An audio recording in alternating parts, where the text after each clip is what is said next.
Kasus serupa seorang istri selingkuh hingga digerebek sang suami. Peristiwa penggerebekan pasangan selingkuh tersebut terjadi pada Jumat, 30 Januari 2026, malam di satu hotel kawasan Jalan Laksda Adi Sudjipo, Yogyakarta. Terduga pasangan selingkuh ini ternyata oknum pegawai kantor pelayanan pajak, KPP, ZN pihak wanita dan selingkuhannya, pria berinisial BMC. Suami ZN menggerebek kamar hotel tersebut bersama pengacara dan sejumlah aparat kepolisian. Selingkuh adalah perbuatan menjalin hubungan romantis, emosional, atau seksual dengan orang lain selain pasangan yang sah, tanpa sepengetahuan atau persetujuan pasangan. Dalam hukum Indonesia, selingkuh tidak selalu pidana, kecuali memenuhi unsur perzinaan, pasal 284 KUHP, dan ada aduan dari pasangan sah.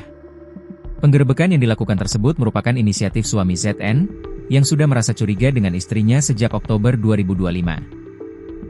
Tim penasihat hukum suami ZN, Agung Nugroho mengungkapkan, kliennya kemudian melakukan pengintaian sejak beberapa waktu yang lalu, untuk membuktikan kecurigaannya.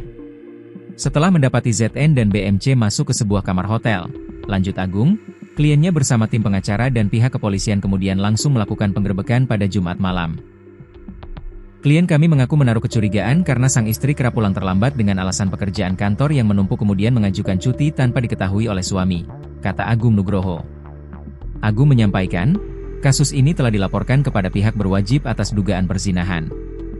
Agung menuturkan, berdasarkan peraturan yang berlaku, tindakan perzinahan bagi pasangan yang sudah menikah dapat dijerat dengan pasal 411 UU Nomor Januari 2023 tentang perzinahan dengan ancaman pidana penjara paling lama 1 tahun. Namun, ancaman lebih berat justru datang dari sisi kedinasan. Berdasarkan PP Nomor 94 Tahun 2021 tentang disiplin PNS, perselingkuhan dikategorikan sebagai pelanggaran disiplin berat yang mencoreng kehormatan negara, ucapnya. Seorang suami sah bernama Mas E, menunjukkan sikap tenang saat menghadapi perselingkuhan istrinya.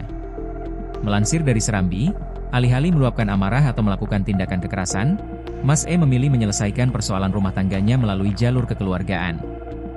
Hal ini terekam dalam sebuah video viral di media sosial.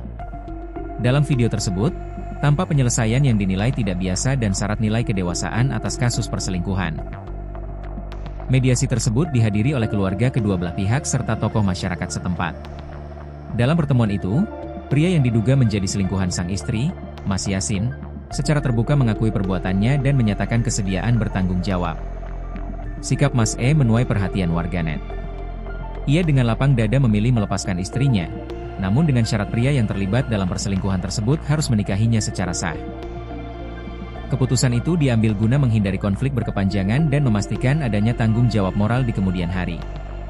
Pihak keluarga turut menyaksikan proses kesepakatan tersebut sebagai bentuk komitmen bersama agar tidak menimbulkan permasalahan baru di masa mendatang. Banyak netizen memberikan apresiasi terhadap sikap Mas E yang dinilai dewasa dan penuh pertimbangan. Ia dianggap mampu mengendalikan emosi serta memilih penyelesaian damai tanpa kekerasan maupun konflik hukum. Peristiwa ini menjadi sorotan sekaligus pelajaran bahwa konflik rumah tangga, meski menyakitkan, dapat diselesaikan dengan kepala dingin. Pendekatan dialog dan musyawarah dinilai dapat meminimalkan dampak buruk, terutama bagi semua pihak yang terlibat.